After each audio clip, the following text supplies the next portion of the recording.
Amén. Buenas noches, Dios les bendiga. Es un gusto saludarles. Estamos nuevamente aquí transmitiendo para poder hacer llegarles la palabra de Dios a cada uno de ustedes, a sus hogares y a sus corazones. Le damos la gloria a Dios por todo lo que Él hace, porque nuestro Dios es fuerte, nuestro Dios es poderoso, Él ha estado y estará siempre con nosotros y en todo momento. Amén. Vamos a orar, vamos a poner en las manos de Dios este momento y vamos a agradecerle por lo bueno que Él es. Le vamos a agradecer porque gracias a Él es que nosotros podemos escuchar palabra de Dios y porque nos está dando la oportunidad para que entremos y seamos salvos. Amén. Entonces vamos a inclinar nuestros rostros o cerrar nuestros ojos allí en donde estemos y vamos a darle gracias a Dios. Dios Todopoderoso, te adoramos, te damos muchas gracias porque tú siempre estás con nosotros. Padre Celestial, ponemos en tus manos este momento, ponemos en tus manos la vida de cada uno de los que vamos a escuchar este mensaje. Te pido, Padre Celestial, que tú seas hablando a través de mi persona, que seas tú, tu palabra, que sea la gloria para ti y Padre Celestial, que nosotros podamos preparar nuestros corazones, nuestros oídos y nuestras mentes para poder escuchar lo que tú tienes que decirnos en esta noche.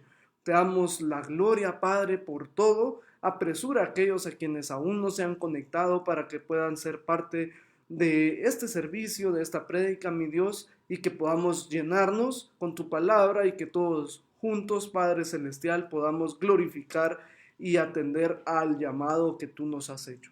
Te damos las gracias por todo, Padre Celestial. Amén y amén. Amén. Buenas noches, tengan todos, Dios les bendiga.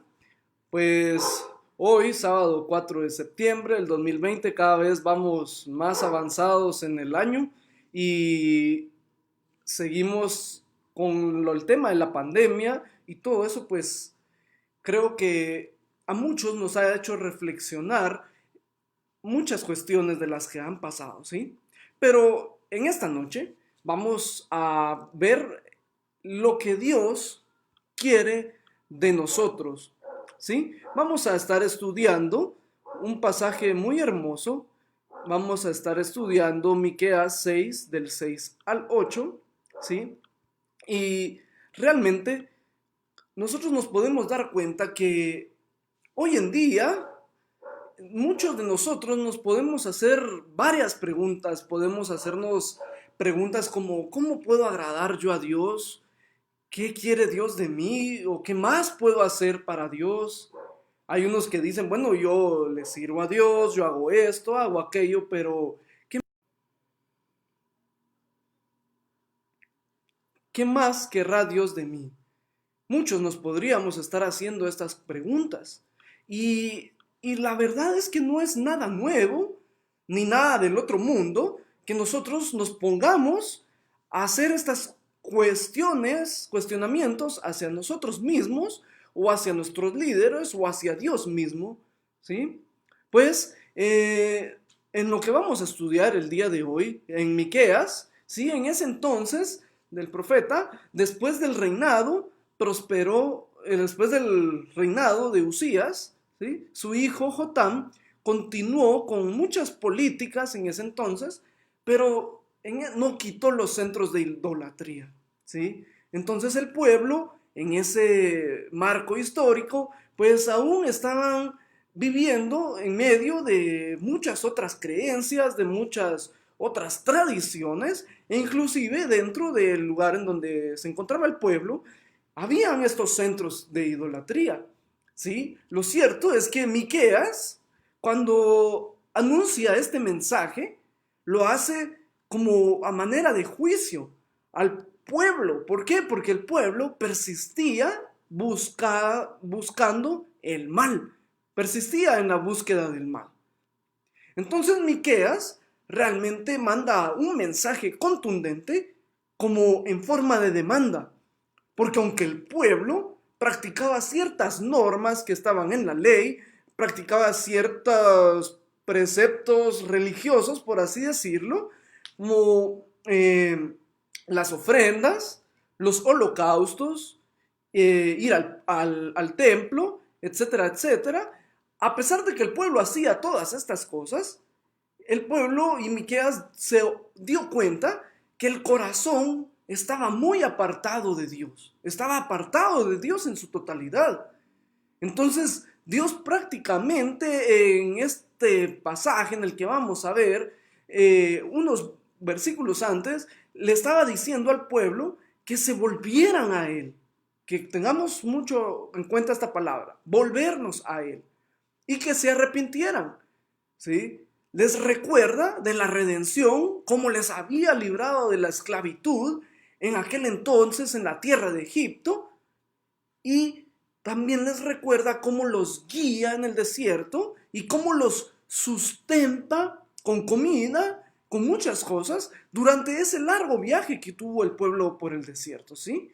Sin embargo, hoy vamos a estar estudiando Miqueas 6 y vamos a ver cómo es que la religión ha matado a tantas personas. Porque aunque vivas en carne, el espíritu desconectado y apartado de Dios es muerto.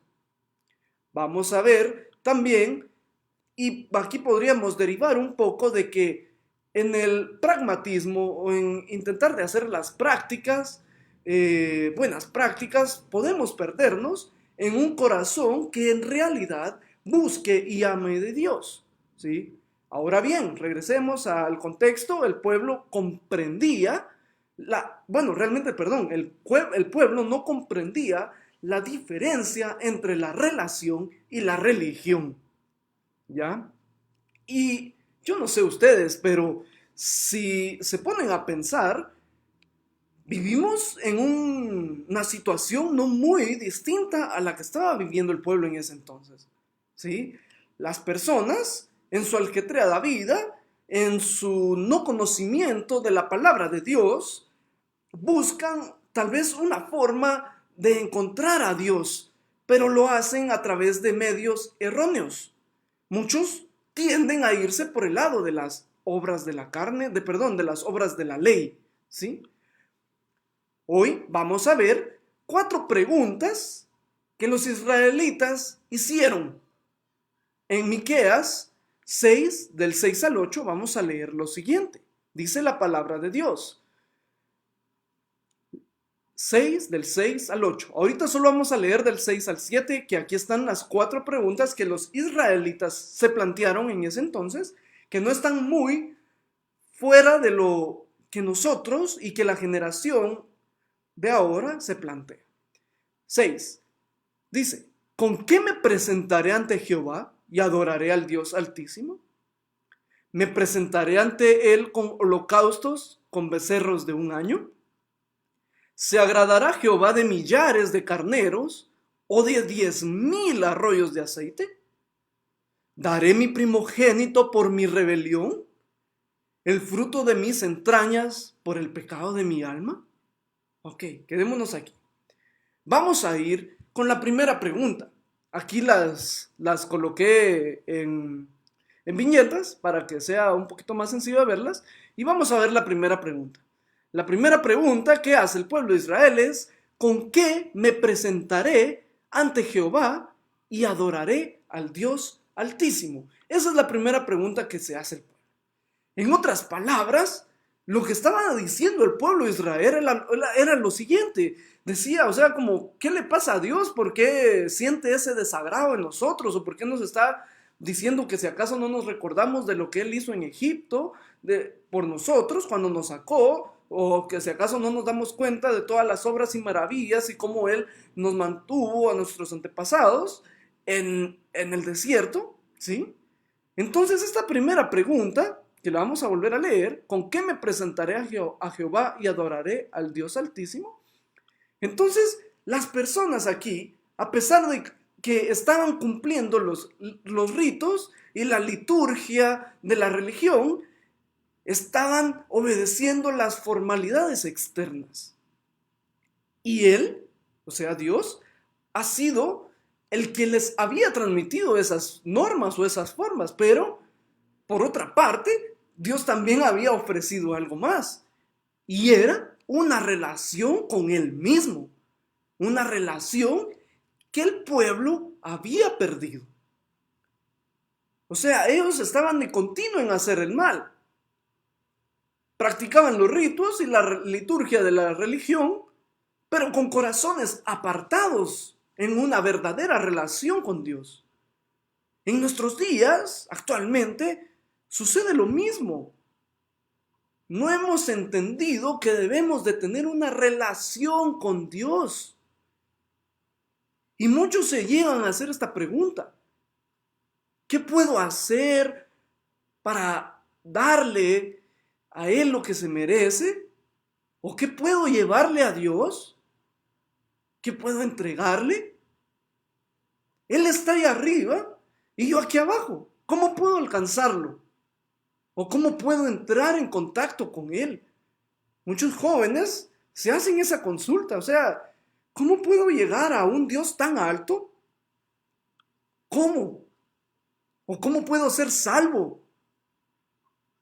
Nos hacemos muchas preguntas. Igual que el pueblo en ese entonces. Siglos después de Miqueas, el carcelero en Filipos formula esta misma pregunta, la de ¿cómo puedo ser salvo? Y de hecho, pues todas son buenas preguntas, no hay nada malo en ellas, ¿sí? Pero aquí las personas aún no han entendido el enfoque de lo que es la relación con Dios. O sea, se están preguntando cómo se pueden presentar ante Jehová y adorar al Dios Altísimo. Si ustedes se dan cuenta, en este punto, aún el ser humano se está preguntando qué puede hacer yo para que Dios me vea. Más adelante vamos a resolver esta pregunta que está errónea o esta proposición que está errónea, ¿sí? Vamos a ver la segunda pregunta. ¿Me presentaré ante Él con holocaustos como becerros de un año? Esa es la siguiente pregunta, la pregunta número 2 que hace el pueblo de Israel. Pues Dios había requerido sacrificios. En la primera parte del libro del Levítico nosotros podemos darnos cuenta que hay 5 tipos de sacrificios que el pueblo tenía que presentar, por medio de los cuales podrían acercarse a la presencia de Dios, ¿sí? Pero ellos se plantearon la pregunta de, ¿será que es adecuado sencillamente practicar esta forma de religión? O sea, solo llevando sacrificios nada más. ¿Será que solo con esto basta? El ser humano, en el razonamiento finito y mortal que tenemos, siempre llevamos o llegamos a intentar llevar todo a expresiones que nosotros mismos podemos hacer. Por ejemplo, yo tengo que hacer algo para Dios, o Él quiere que yo haga algo. Esto revela un corazón orgulloso, el corazón orgulloso del hombre. O sea, queremos hacer algo para Dios. ¿Por qué? Porque muchas veces el ser humano se siente satisfecho cuando hace algo para una persona, cuando hace algo para Dios, cuando hace un regalo para Dios. Entonces, el ser humano se siente satisfecho. Pero no es así. No es qué tengo que hacer yo. No.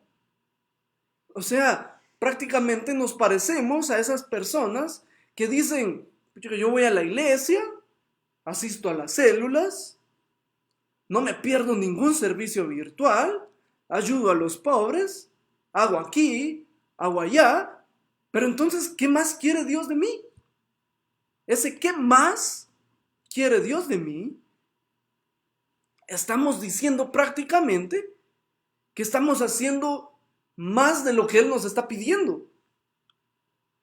Y que ¿qué más quiere Dios de nosotros? Si no es así, ¿ya? En los días de Jesucristo, las personas hacían una pregunta y decían que qué debían de hacer para ser salvos.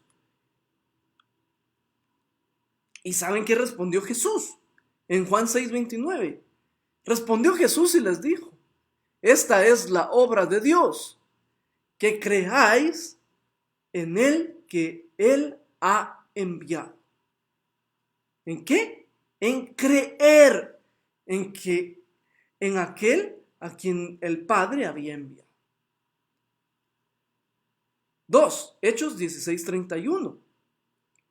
Ellos dijeron, los discípulos, cree en el Señor. Perdón, aquí está hablando, ¿se recuerdan que mencioné del carcelero de Filipos? Bueno, pues aquí le está respondiendo. Ellos dijeron, cree en el Señor Jesucristo y serás salvo tú y tu casa. ¿Sí? Porque el carcelero de Filipos, cuando se dio cuenta que se abrieron todas las celdas, pero ahí estaba adorando al Señor, y viene, y cuando llega el carcelero y se arrodilla, y ellos le dicen, ¿verdad? Cree en el Señor Jesucristo y serás salvo tú y tu casa. ¿Sí? Eso es lo que le responde Pablo y Silas en ese momento. Ya. Ahora bien, entonces, eso es la única obra que pide que Dios hagamos, que creamos. No es por medio de qué más tengo que hacer para Dios, o que Dios quiere que yo haga algo, o entonces qué más quiere que Dios haga. No se basa en eso. Se basa en que creamos en Dios, se basa en que creamos en Jesús. Amén. La fe es sencillamente lo opuesto a las obras. La fe, o sea, la fe salvadora, produce obras, pero obras que con toda seguridad no originan la salvación, porque la salvación no es mediante las obras, aunque la fe sin obras es muerta, pero la fe salvadora produce esas obras. Pero primeramente tenemos que creer, y eso es la fe, ¿sí? Vamos a ver la pregunta número 3.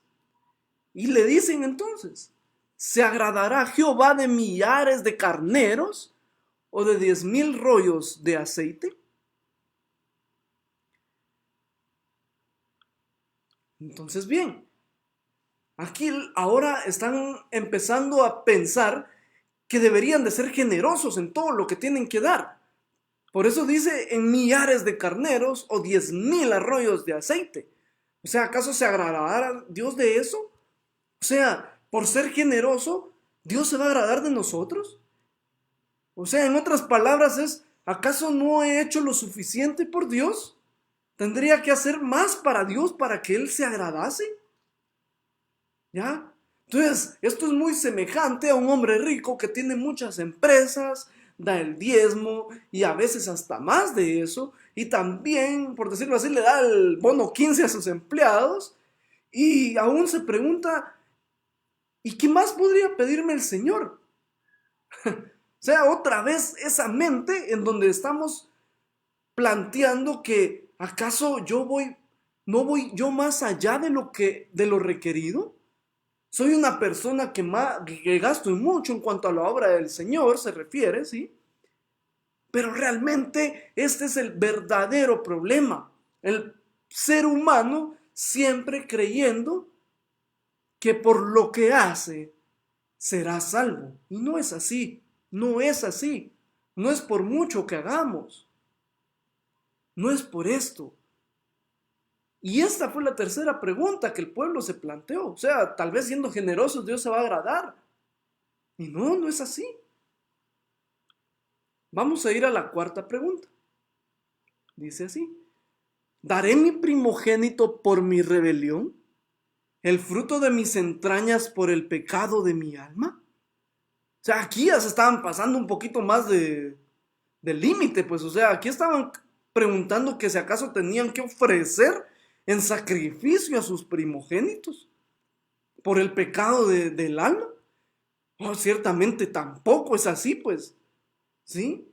O sea, el pueblo realmente en ese entonces tenía mucho significado porque ellos estaban rodeados de gente pagana, que en ese entonces adoraban a Moloch, adoraban a Baal, que era a quienes le daban a los niños en fuego y los sacrificaban en fuego, ¿sí?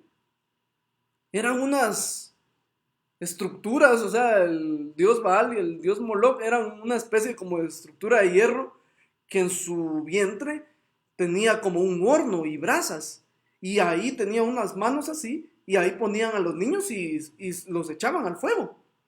Imagínense eso, qué gran aberración la que hacían las personas, la gente pagana.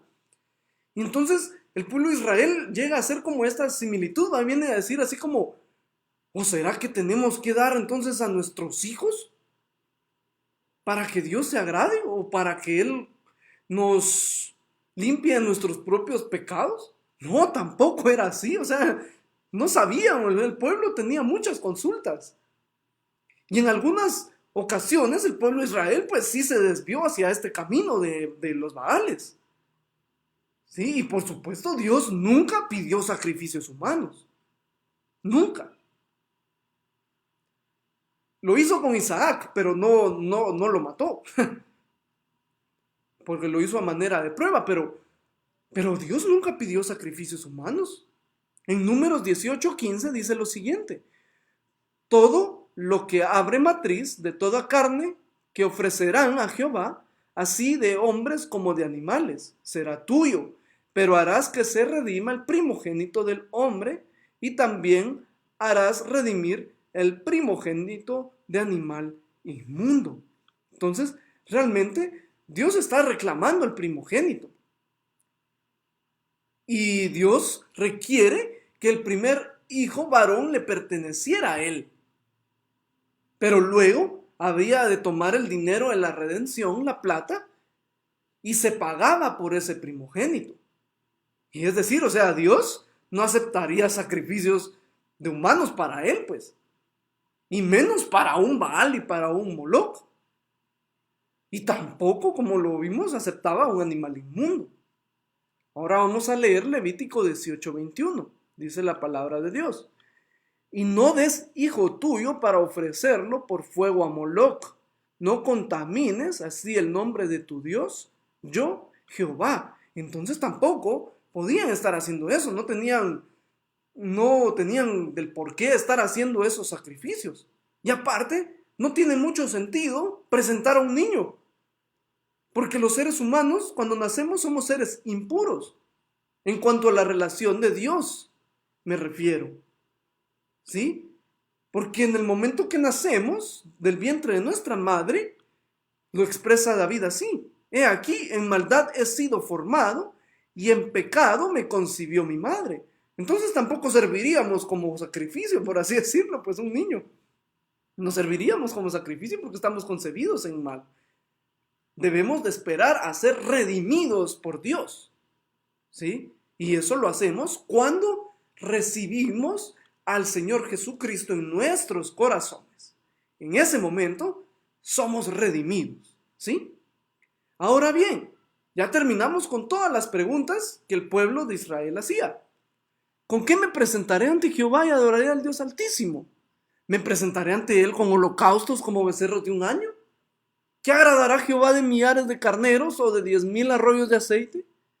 ¿O daré mi hijo por mi rebelión, el fruto de mis entrañas por el pecado de mi alma? Pues nada de esto. Nada de esto. Entonces, ¿qué quiere Dios de nosotros? ¿Qué quiere Dios de mí? Vamos a ir a lo siguiente. ¿Qué quiere Dios de nosotros? Lo que el profeta Miqueas realmente está diciendo aquí en el versículo 8 de Miqueas 6:8 dice: oh hombre, Él te ha declarado lo que es bueno. ¿Y qué pide Jehová de ti? Escuchen, ¿qué pide Dios entonces de nosotros? Solamente hacer justicia y amar misericordia y humillarte ante tu Dios. Esto es lo que pide Dios de nosotros. No todas las obras, no todos los holocaustos, no todas las ofrendas, no todo lo que podamos dar. No, Dios pide justicia, amar la misericordia y humillarnos ante Dios. Esto es lo que Dios solicita de nosotros. O sea, en pocas palabras, Miqueas en este versículo está respondiendo a las preguntas de muchas personas sinceras del reino del norte de Israel, a quienes estaba dirigido, ¿sí? Personas que se encontraban en ese entonces en una oscuridad espiritual y que no habían sido instruidas en la palabra de Dios. Ahora bien, ¿cuántos nos encontramos o cuántos se encuentran en este mismo aspecto, en oscuridad espiritual? Y que nos podemos hacer muchas preguntas al respecto de cómo nos podemos acercar a Dios que está en el cielo, ¿sí? Pero ahorita vamos a ver cómo es que nos debemos de acercar y cómo es que Él es el quien nos acerca hacia Él mismo, ¿sí? Entonces, estas personas querían descubrir cómo acercarse a Dios, sin con ofrendas, y con sacrificios o con muchísimas ofrendas, o incluso hasta ofrecer a sus propios hijos.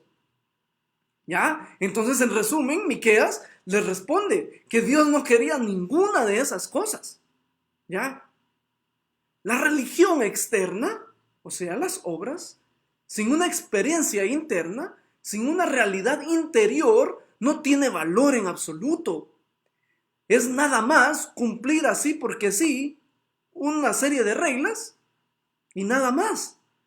Pero si no hay fe, si no amamos a Dios, si nosotros no estamos cumpliendo esas leyes porque le amamos a Dios y por gratitud, simplemente estamos aceptando un peso de la ley que lo hacemos por nuestras fuerzas y que nos vamos a sentir satisfechos de porque, bueno, entonces porque yo lo voy a hacer salvo. Y no es así. Porque no es por nosotros, no es por lo que podamos hacer, no es porque si cumplimos la ley como debe de ser, claro está, hay que hacerlo pues, pero se cumple derivado a que amamos a Dios, ¿sí?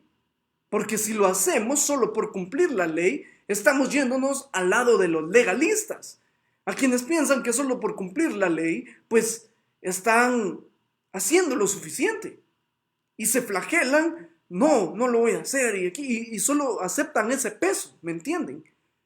Pero para quienes hallamos la gracia, a los que tenemos fe en Jesucristo y creemos en Él y a quienes Dios nos ha hablado y nos ha revelado su palabra, porque está escrito en su palabra, no es por obras, ¿sí? No es por cuánto podamos hacer nosotros, no, sino es por la fe en Jesucristo. No es por la ley, es porque Él nos viene a justificar, es porque Él nos vino a salvar, ¿ya? Y nosotros lo amamos y por ende cumplimos la ley, por amor.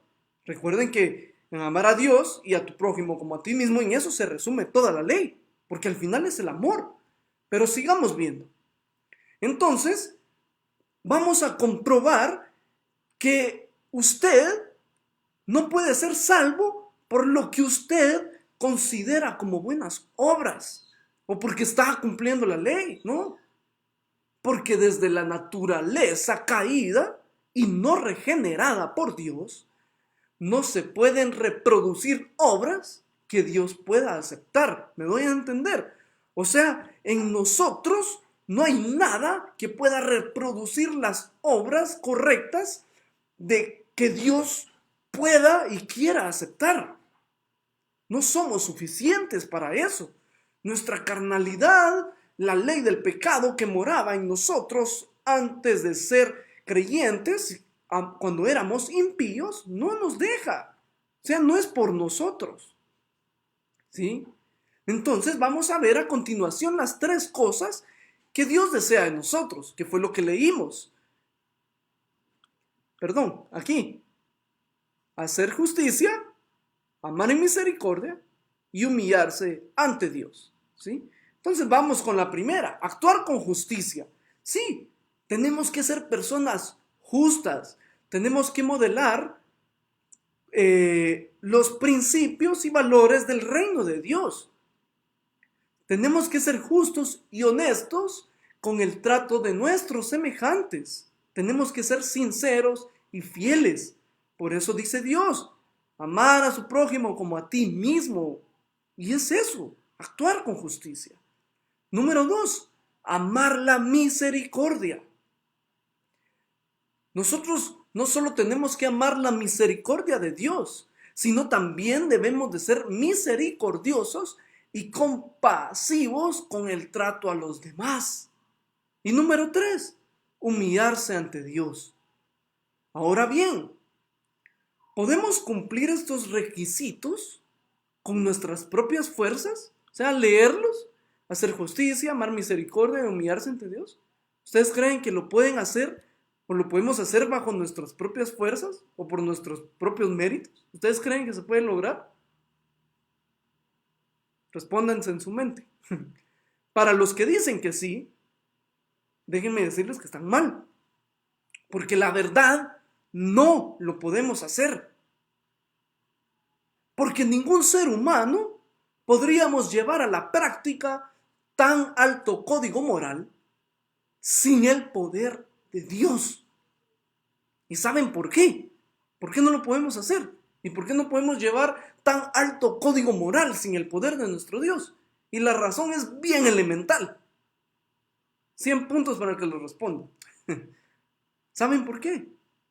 Porque esas virtudes son los frutos del Espíritu Santo de Dios.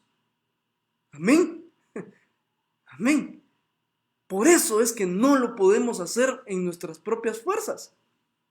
Porque todo proviene de los frutos del Espíritu Santo de Dios. Mas el fruto del Espíritu es amor, gozo, paz, paciencia, benignidad, bondad, fe, mansedumbre, templanza. Y contra tales cosas no hay ley. ¿Ya? Contra tales cosas no hay ley.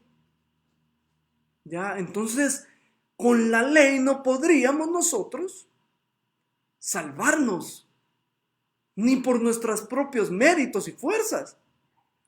Lo único que sí quiere Dios que hagamos es que creamos en Él. Y el fruto del Espíritu va a nacer en nosotros. Y vamos a poder cumplir lo que Dios está demandando aquí: justicia, amar en misericordia y humillarnos ante Dios. Y lo vamos a poder cumplir. ¿Por qué? No porque lo podamos, porque nosotros somos buenos, no, sino porque el Espíritu mora en nosotros y da ese fruto en nosotros. O sea, no es por nuestras fuerzas, ¿sí? Y estas tres acciones que acabamos de ver, o actitudes que Miqueas enumera en el versículo 8 de este capítulo número 6, constituyen la obra y acción del Espíritu Santo en la vida del creyente. O sea, es obra del Espíritu, no nuestra, es la obra del Espíritu, que ninguno de nosotros podríamos reproducirlas en nuestra vida por nuestros propios esfuerzos, jamás, porque es obra del Espíritu Santo de Dios. Ahora quiero llevarlos a ver a un hombre que había vivido en la ley. Cuando los apóstoles estaban decidiendo si los gentiles tenían que cumplir con la ley para poder ser salvos. O sea, si los gentiles, los que no eran el pueblo elegido de Dios, tenían que cumplir con la ley para poder ser salvos. ¿Y saben qué les dice el apóstol Pedro en Hechos 15:11? Dice: antes creemos que por la gracia del Señor Jesús seremos salvos de igual modo que ellos. ¿Por qué igual modo que ellos? Porque los judíos se podían jactar de la ley, que ellos tenían la Torá, la ley mosaica, y que la cumplían. Pero no basta con cumplir la ley, sino antes creemos que es por la gracia del Señor Jesús que seremos salvos. De igual modo nosotros los gentiles, que el pueblo elegido de Dios. Y así en ese contexto. ¿Ya? ¿Y por qué había dicho Pedro estas palabras? Porque en el versículo anterior acababa de decir lo siguiente: ahora pues, ¿por qué tentáis a Dios poniendo sobre la cerviz de los discípulos un yugo que ni nuestros padres ni nosotros hemos podido llevar? ¿Y saben cuál era ese yugo? La ley. O sea, aquí Pedro estaba reconociendo que ni sus antepasados, ni él, habían podido llevar. por sí mismos, sino que antes bien creemos que es por la gracia de Jesús que seremos salvos de igual modo que ellos. ¿Ya? Simón Pedro reconoció que ellos no habían podido vivir a la altura de la ley por sus propios esfuerzos. Y Dios lo dice de una manera muy clara a través del apóstol Pablo en Romanos 8, del 5 al 9. ¿Saben qué dice? Porque los que son de la carne piensan en las cosas de la carne, pero los que son del Espíritu, en las cosas del Espíritu. Porque el ocuparse de la carne es muerte, pero el ocuparse del Espíritu es vida y paz. ¿Por qué? Porque es fruto del Espíritu. Por cuanto los designios de la carne son enemistad contra Dios, porque no se sujetan a la ley de Dios, ni tampoco pueden. ¿Ya? No podemos. Los designios de la carne no pueden sujetarse a la ley. Y los que viven según la carne no pueden agradar a Dios. 9. Mas vosotros no vivís según la carne, sino según el Espíritu, si es que el Espíritu de Dios mora en vosotros. Y si alguno no tiene el Espíritu de Cristo, no es de Él. ¿Ya? Entonces aquí está muy resumido. La verdad es que al habitar el Espíritu en nuestras vidas, vamos a poder ser salvos, no por nuestras fuerzas. No vamos a cumplir la ley no porque somos buenos, sino porque es fruto del Espíritu, el amor, la paz, la templanza, la benignidad, etcétera, etcétera. ¿Sí? Entonces solo así podemos nosotros hacer lo que Dios nos pide. Entonces bien, ¿qué debemos de hacer? Seguramente y primeramente debemos de nacer de nuevo, reconocer a Jesucristo como nuestro único Salvador. Porque al aceptarlo a Él viene el Espíritu. Y el Espíritu nos va a redarguir, el Espíritu nos va a cambiar y nos va a hacer modelar estos frutos que no provienen de nuestra mente ni de nuestra carne, sino del mismo Espíritu de Dios. Debemos de saber que no porque hagamos buenas obras nos vamos a salvar. También no es así. Los frutos buenos inclusive no los podemos dar por nuestra naturaleza pecaminosa, porque los frutos provienen del Espíritu.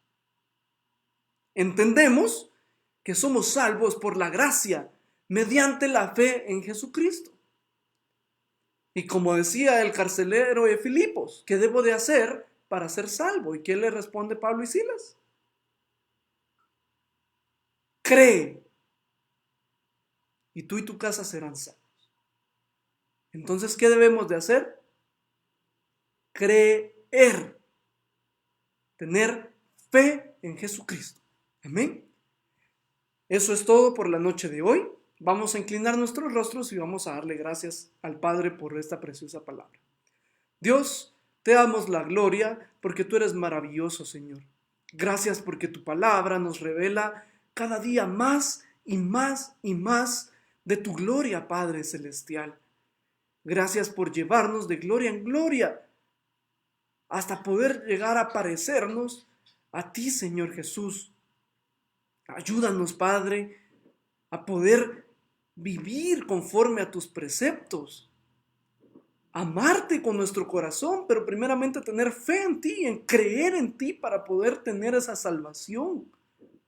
Y que por amor cumplamos la ley, no porque seamos buenos, sino porque tu Espíritu nos está moldeando, porque eres tú el que se refleja en nosotros.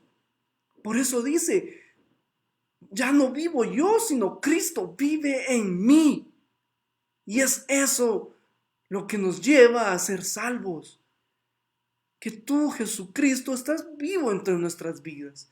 Y que nuestro viejo hombre, nuestra vieja naturaleza está muerta.